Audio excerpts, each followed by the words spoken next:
Ons tekstgedeelte van môre, liewe vriende, kom uit Matteus 6, die Onse Vader gebed. Die Onse Vader gebed. Ek dink daai vers 5 is verkeerd.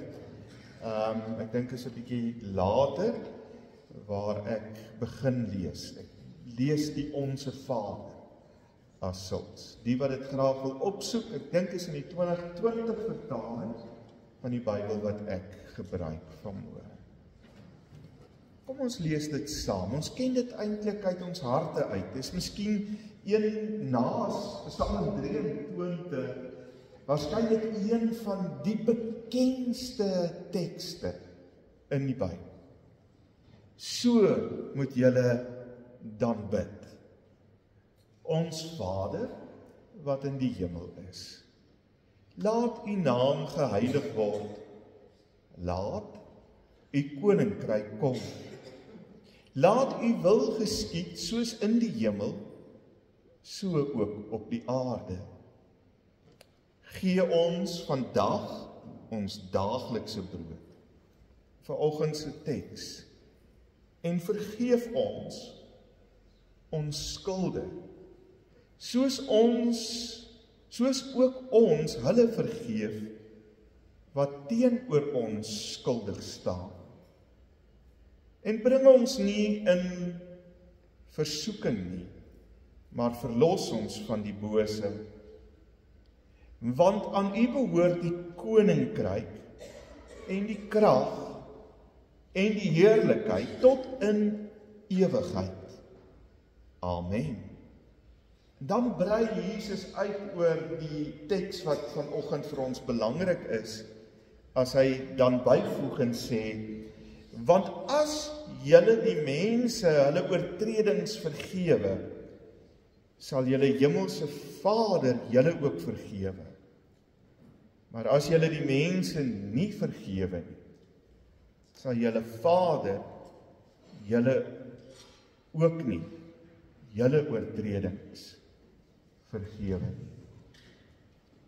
Net daardie paar verse. Die laaste paar maande wanneer ek gepreek het, was die fokus op disippelskap gewees. En ons het uit 'n klompie hoeke gaan kyk na wat is disippelskap. Ons het gesien dat dit te doen het met roeping, ons het gesien wie die een is wat ons roep, dat dit die Ek is, die lewende God, die skepper van hemel en aarde. Ons het na 'n hele klompie goed gaan kyk. Vanoggend wil ek ook nog steeds by hierdie tema aansluit. En meer fokus op die kenmerke nou van 'n disipel. Hoe lyk 'n disipel? Hoe herken jy 'n disipel in hierdie wêreld?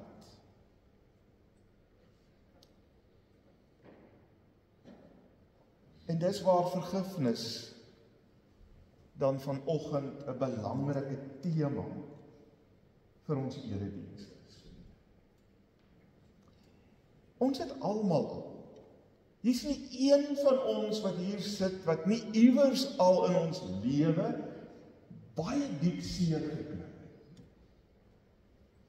Dit kon dalk 'n vriend gewees het, 'n vriendin. Dit kon dalk 'n kind of 'n ouer gewees het. Dit kon dalk 'n kerkmens gewees het. Dit kon dalk selfs 'n dominee gewees het wat jou of my seer gemaak het. Diep seer gemaak.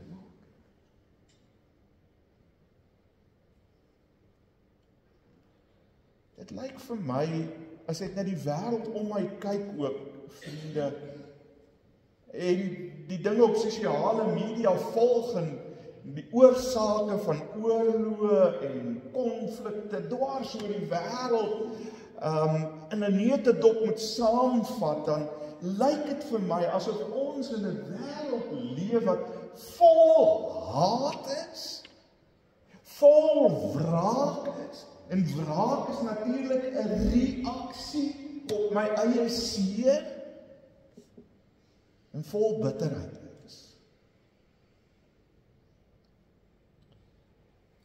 As jy my seer maak, gaan ek jou terug seer maak.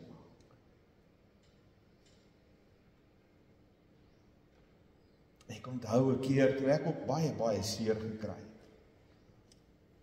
Ek sou 'n ou nou nie direk aanvat daaroor nie, maar hier in my kop laat dit my dink aan daardie pop, daai beeld, daai ouer buikspraak doen, nee, Ahmed, die terrorist, nee. Hy het so in die skare gekyk en dan gesê, I kill you dead. Nee, en onthou hom. Ek het baie keer so na mense gekyk, met die seer en die bitterheid in my eie hart. Miskien jy ook. Jy ook soos ou Ahmed vir jouself sê, I kill you dead. Ek hoor dikwels stellings soos, en ek hoor dit selfs van goeie gelowige mense soos ek en jy. Ek sal jou nooit vergeef. Kan dit vergeet? Jy het my so diep seer gemaak, ek sal jou nie vergewe nie. As dit nie gesê word dit baie keer gedink. Of ek hoor baie keer, ek sal vergewe, maar ek gaan nie vergeet nie. Nou, liewe vriende, kom ons kry net hierdie woordjie vergeet 'n bietjie uit die pad uit. Kom ons verduidelik dit net. Natuurlik gaan ek nie iets wat sleg is, wat met my gebeur het, vergeet nie. As 'n vrou verkragt word, as ek so 'n harde realiteit dalk kan gebruik as 'n voorbeeld, is dit iets wat sy waarskynlik in haar lewe nooit gaan vergeet nie, dat dit met haar gebeur het. Dis nie waaroor dit hier gaan nie. Dit gaan nie oor daai tipe vergeet, dat dit nie meer in jou kop is nie, dat jy nie, dat dit nie met jou, asof dit nie met jou gebeur het nie. Maar baie keer, wanneer ek die stelling gebruik, ek sal vergewe, maar nie vergeet nie, dan dui dit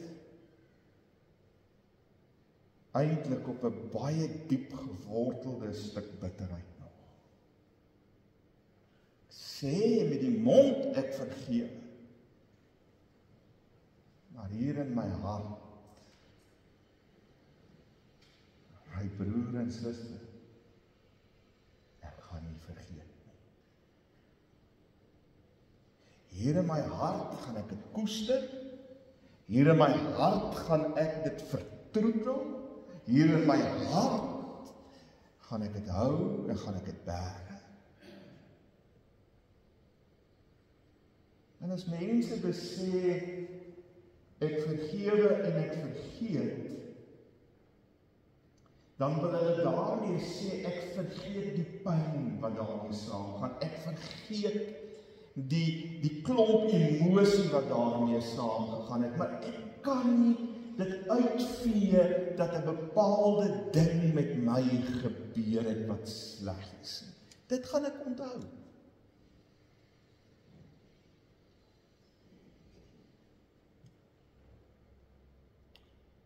Ek vergewe, want die Bybel sê ek moet vergewe. Maar die Bybel sê nêrens ek moet vergeet nie. En vergeet sal ek nooit. Want is nog hier rou en seer in my hart.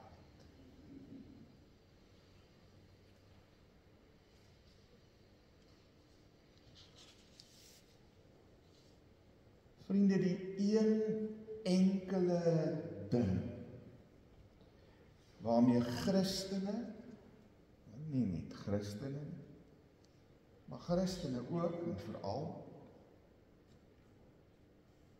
baie worstel is vergifnis. Glo my vry. Ons dominees bring dit nie vry.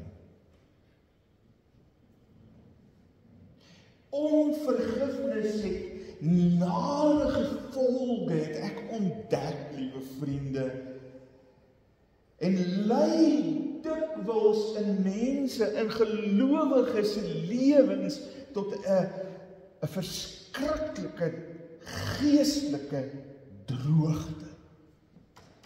En ek dink baie mense wat sukkel om te bid baie keer, en sukkel om aan te gaan in die lewe, en sukkel om God te verstaan en te begryp en met hom 'n pad te loop.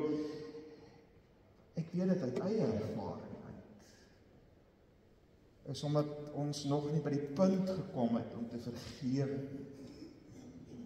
En ek daarom hierdie geestelike droogte beleef, en hierdie geestelike woestyn as ware myself bevind. 'n droogte wat op verskillende maniere in ons lewens gestalte vind baie keer. Ek sal byvoorbeeld baie maklik na die mense wat in 'n erediens sit as skynheiliges verwys, en eerder nie eredienste toe gaan nie, want daar is net skynheiliges. My gebedslewe voel baie keer in sulke omstandighede in so 'n woestyn, geestelike woestyn, kragteloos. Asof ek sommer net hier teen die plafon vasbid. En God my nie hoor nie en nie omgee nie. My verhoudings, ook met die mense wat my nie seer gemaak het nie, wat naby aan my is baie keer gestremd, baie keer kompleks en ingewikkeld, en al is ek nie vir jou kwaad nie, want jy het my nie seer gemaak nie, het ek hierdie onopgeloste seer in my, en baie keer haal ek dit dan maar op jou uit, die heel naaste aan. Die vraag ontstaan, waarom sukkel ons so om te vergewe? Waarom is dit vir ons so moeilik partytjie? Ja, ek dink is omdat dit baie keer, nie baie nie altyd, ook aan ons emosies gekoppel is. Emosies van woede, van kwaad, emosies van bitterheid, van Here, ding koester in my hart, soos ek net nou verduidelik het, en ek wil eintlik nie van hierdie bitterheid ontslae raak nie, want dit is eintlik so lekker om hierdie bitterheid te vertroetel in my hart. Dan kry iemand my tog so 'n bietjie ekstra jammer. Partykeer is dit skaamte. Skaam oor wat gebeur. Ek is dalk skaam oor my aandeel in dit wat in hierdie verhouding verkeerd geloop het en in hierdie seerkry gebeur het. Ek dink baie keer is dit 'n stuk trots waarmee ons sukkel. Ek is te trots om jou te vergewe. Want as ek jou dalk sou vergewe, sou dit beteken dat jy wegkom met die slegte ding wat jy aan my gedoen het. En oor my dooie liggaam gaan ek jou dit toelaat. So daarom loop ek maar met hierdie bitterheid en hierdie woede en hierdie skaamte en hierdie trots en hierdie onvergifnis in my rond. Ek dink ook ons verstaan baie keer vergifnis verkeerd. Soos ek gesê het, ons dink baie keer daaraan dat as ek iemand sou vergewe vir dit wat hy my aangedoen het, die seer, die onreg wat ek beleef het, dan sê ek daarmee eintlik, dis oukei dat jy dit gedoen het. Dis oukei dat jy sulke slegte gedrag teenoor my geopenbaar het, dat jy my in die rug gesteek het, dat jy my seer gemaak het. Maar dit is nie waar nie. Vergifnis beteken nie, vriende, dat die ou wat as ek hom vergewe het, die persoon vergewe het, dat hy daarmee wegkom dat hy my sleg behandel het. Dis nie wat dit beteken nie. Sy slegte gedrag gaan nog steeds gevolge hê, ongeag of ek hom vergewe of nie vergewe nie. En dit mag dalk nie nou wees nie, maar wel later in sy lewe. Ons het gesien, byvoorbeeld in Dawid se lewe, gaan lees in Psalm 32. Dis 'n ongelooflike psalm. 'n Psalm wat vertel dat as Dawid nie vergewe nie, as hy nie net laat gaan nie, as hy nie vergifnis ook ontvang nie,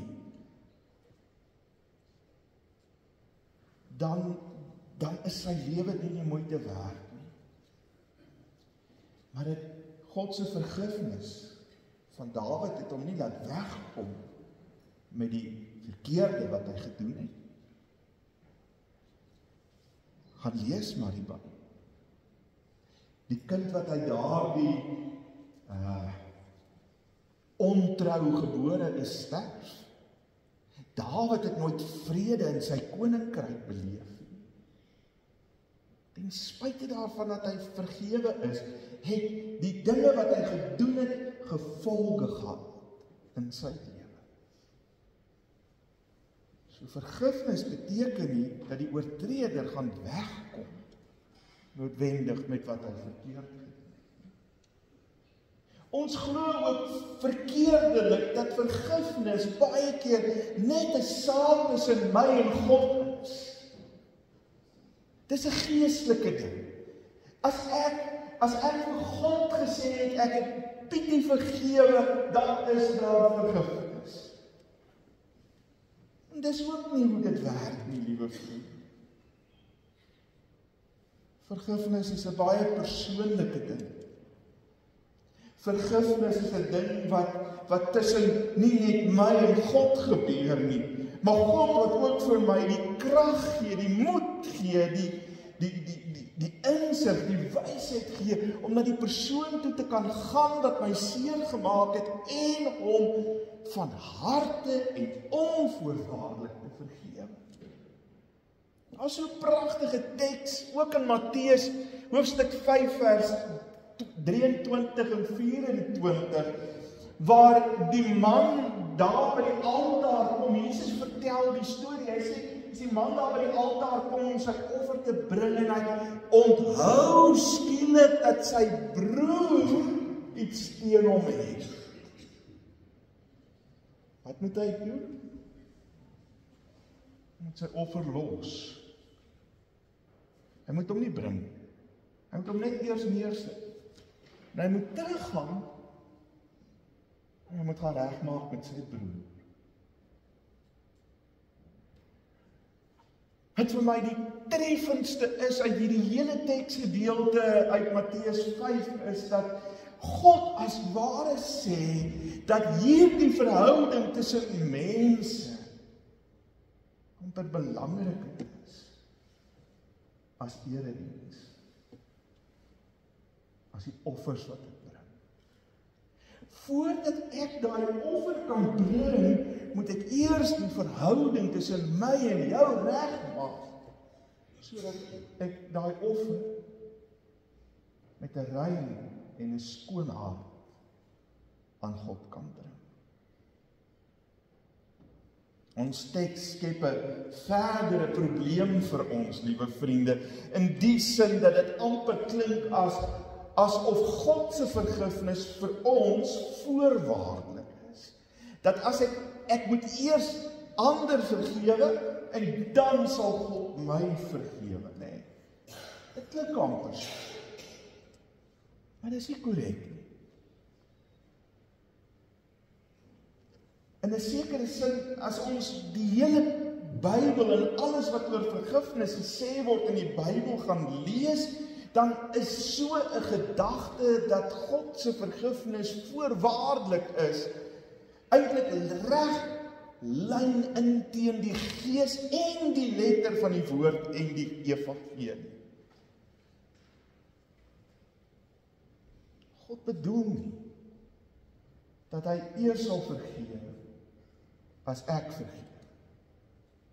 God het eintlik reeds klaar vergewe, maar God gaan nie agter 'n persoon om, agter sy rug om en vergewe hom, sonder om uiteindelik ook my by die punt te bring om daardie persoon te vergewe.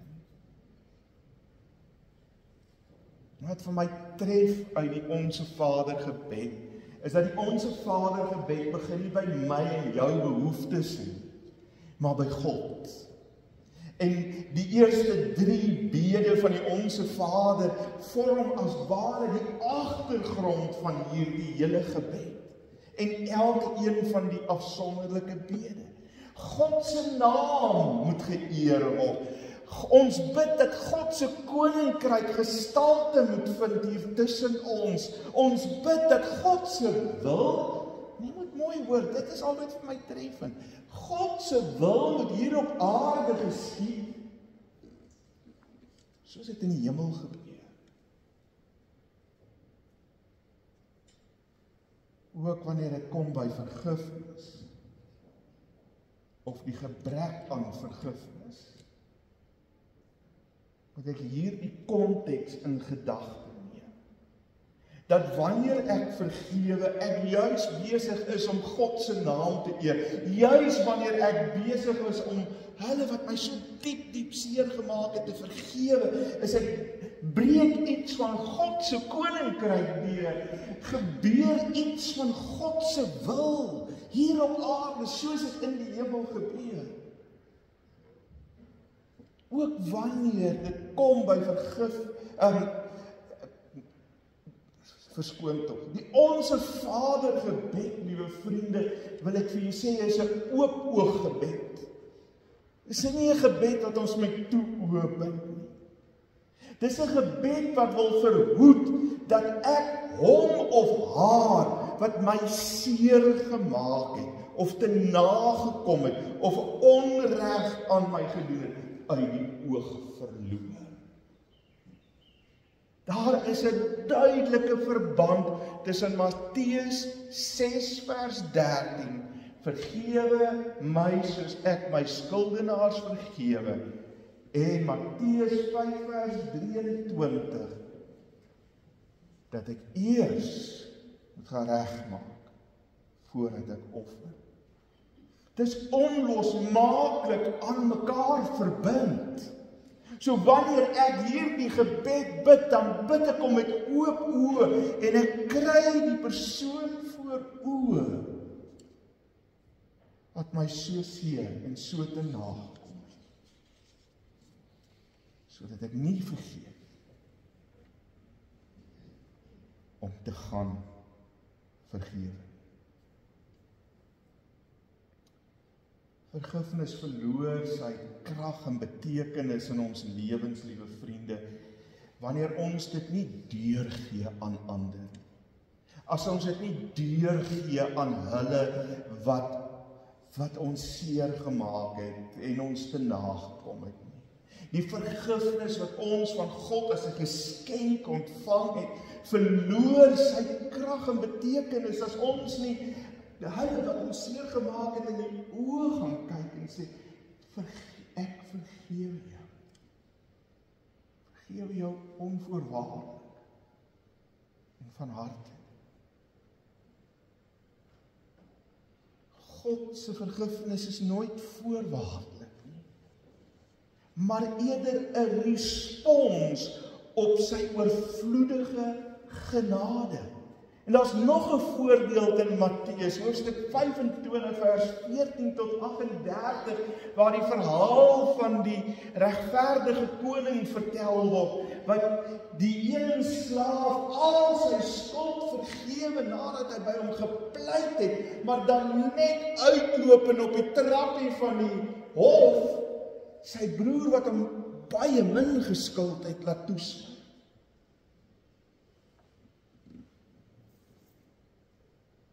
Vergifnis. Onthou julle, daar was 'n fliek gewees, Pay It Forward. Nee. As daar een ding is wat ons kan vorentoe betaal, behoort vorentoe te betaal, is dit vergifnis. Dit is nie maklik.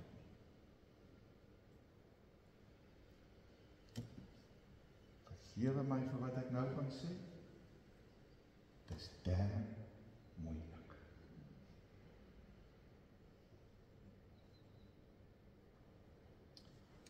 Hoe meer ek gee,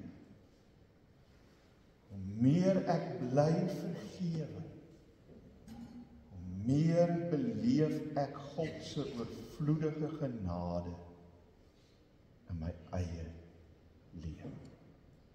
Dis wat die teks probeer sê, vergewe my soos ek my skuldenaars vergewe. Dit wil vir my sê, hoe meer ek vergewe, hoe meer ek soos God vergewe, so sal ek al hoe meer God se oorvloedige genade en vergifnis ook in my eie lewe beleef.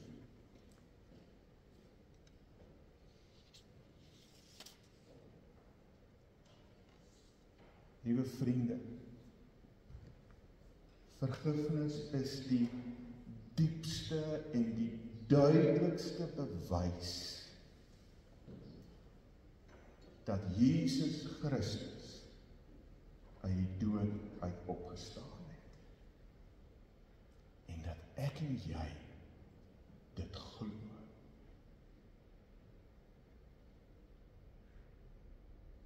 Want is deur Christus se opstanding dat God die Vader bewys het dat hy almal van ons vergewe het, vir elke klein en groot dingetjie wat ons ooit in ons lewe verkeerd gedoen het, nog steeds verkeerd doen en in die toekoms nog gaan verkeerd doen. Onvergifnis trek 'n streep deur die opstanding. Sê iets ook oor my integriteit of my gebrek aan integriteit as iemand wat vergeef en wat glo in die opstanding. Dit sê iets oor my geloof, wat ek glo, maar ook my geloofwaardigheid as 'n kind van die Here. Vergifnis is in 'n sekere sin daardie laaste tree tot versoening. En ek dink dis baie keer hoekom ons nie wil vergewe nie. Ons wil eintlik nie met hierdie persoon weer versoen nie.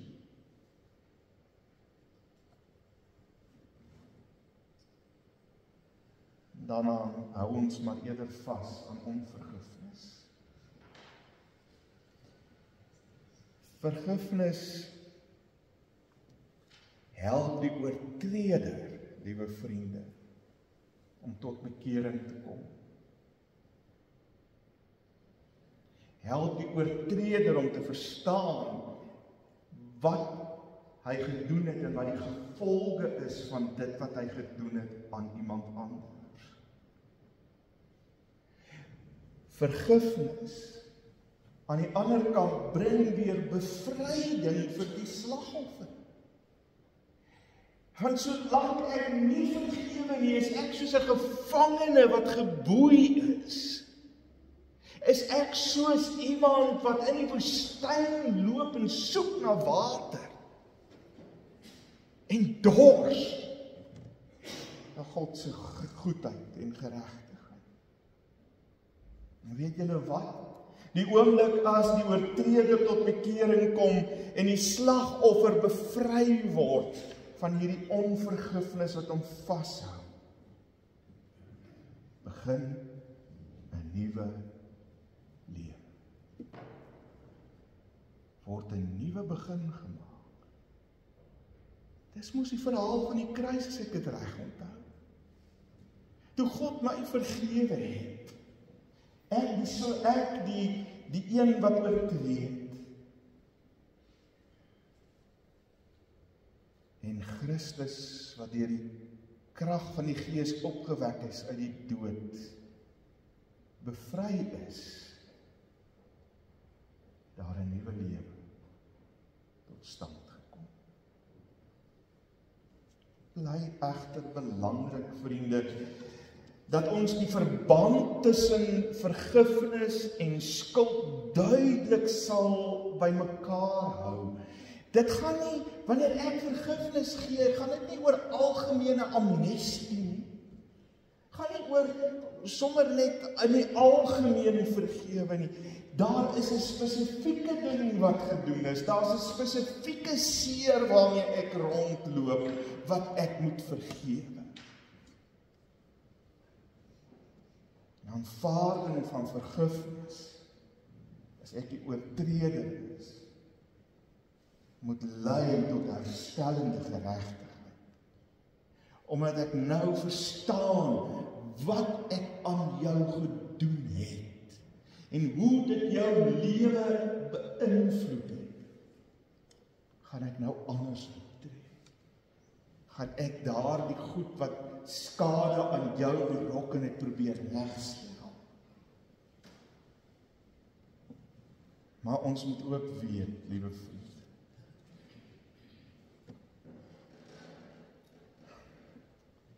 vergifnis het 'n regte tyd. Dit moet binne die regte omstandighede gebeur. Maar die tyd vir vergifnis kan ook uitloop. En dit het ek al baie beleef. By 'n persoon se sterfende bed, dat hulle nog met al hierdie dinge worstel van onvergifnis. Persoon wat vergewe moet word is jare terug dood. En hoe vergewe jy dan?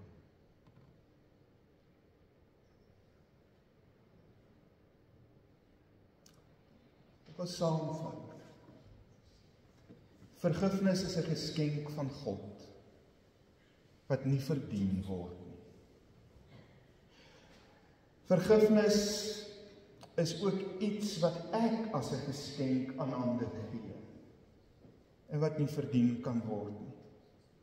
En wanneer ek dit gee ek dit sonder voorwaardes. Dis 'n geskenk wat alles verander. Maak alles nuut. Dit bring op 'n manier 'n sekere soort versoening en herstel in verhoudings. Vergifnis, vriende, is 'n manier waarop gelowiges elke dag leef. En ek kan nie kies. Ek gaan jou vergewe, maar ek gaan nie vir jou vergewe nie. Vergifnis maak nie onderskeid nie. Vergifnis vergewe almal. Wraak en bitterheid, beloof ek jou, is seker een van die vernietigendste gevolge van mense wat nie vergewe nie. Dit verwoes jou van binne af. Soos ek gesê het, dit lei tot 'n geestelike droogte en ongeloofwaardigheid. En dit beïnvloed almal om jou. Selfs hulle wat niks daarmee te doen het.